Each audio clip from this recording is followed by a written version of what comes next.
this picture with the exposure adjustment layer, we can now begin to work with color balance and balance out the image.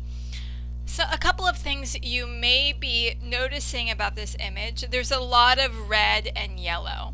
You can especially tell by the yellow highlight that is in the shine on her forehead.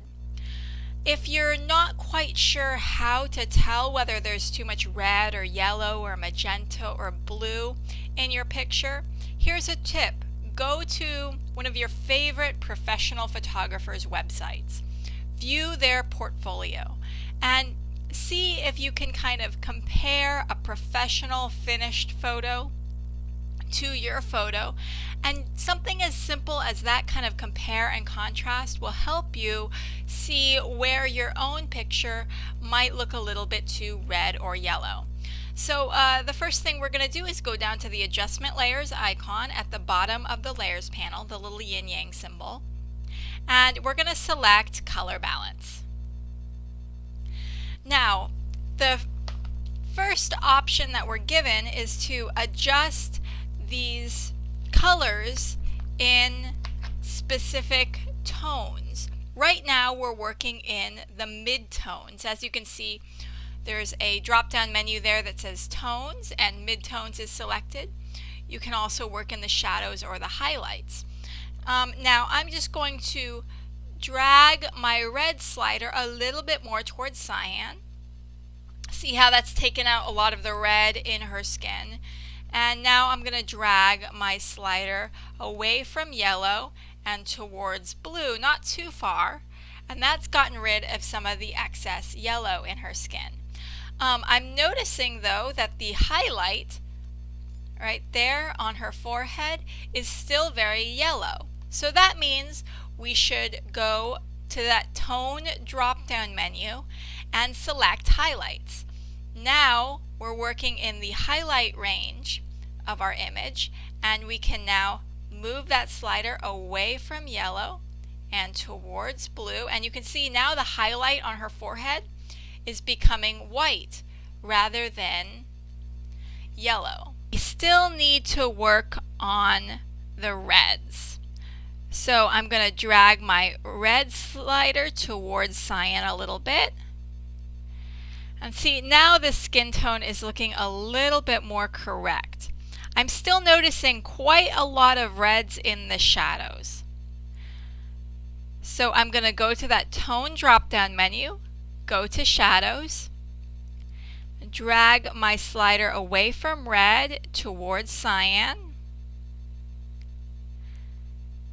and away from yellow and towards blue, not too far. You can see now the shadows are going a little bit too blue. I'm especially looking at her hair. Her hair has kind of become a little bit blue there. So we want to find that sweet spot where the shadows become nice and dark, but not too blue, not too red. Okay, this is looking pretty good. Now let's see the before and after. Before, see how red that was? Right? It was almost glowing on fire. And now with the color balance, we've evened the tone down. You can also, lower the opacity of this color balance if you want to bring a little bit of that redness back in. Because if you like that kind of reddish color, you can just have a little bit of it coming through. And that looks pretty good. Again, before, after.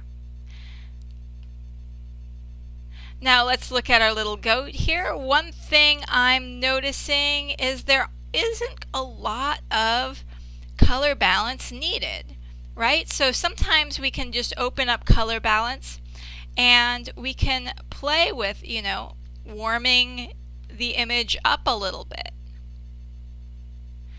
Right? Before, the image was kind of like high noon. After, now it's kind of looking a little bit more sunsetty. Now this indoor image here, we can really tell it's very, very yellow and red. And this is a common problem with a lot of photos that are taken indoors.